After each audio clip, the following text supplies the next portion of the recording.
Prečo ste sa rozhodli podnikať?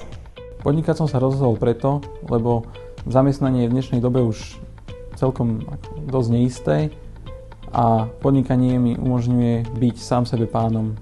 Ako podnikanie som si vybral včelárstvo, a to hlavne z toho dôvodu, že príroda je v dnešnej dobe už dosť zdevastovaná a netreba sa snažiť ju vytvárať, ale minimálne udržiavať v takom stave, akom je dnes.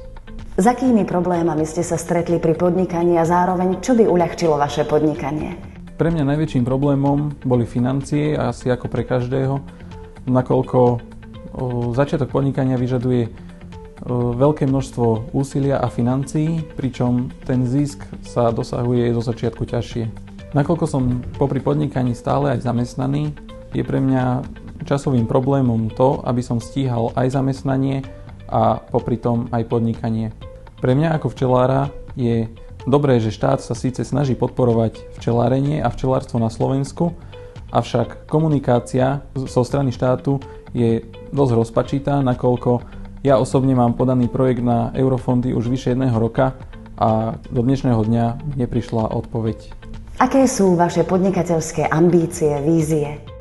Mojou najväčšou ambíciou je spojiť včelárenie s vysádzaním medonosných, rýchlo rastúcich drevín a rastlín.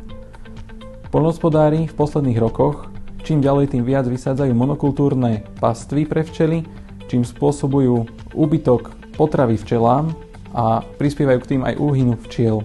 Ja by som chcel vysádzaním rýchlo rastúcich drevín a rastlín poskytnúť včelám všetko to, čo potrebujú pre ich rozvoj. Týmto by som chcel prispieť k vyššej produkcii medu na Slovensku, nakoľko slovenský med patrí medzi najkvalitnejšie na svete.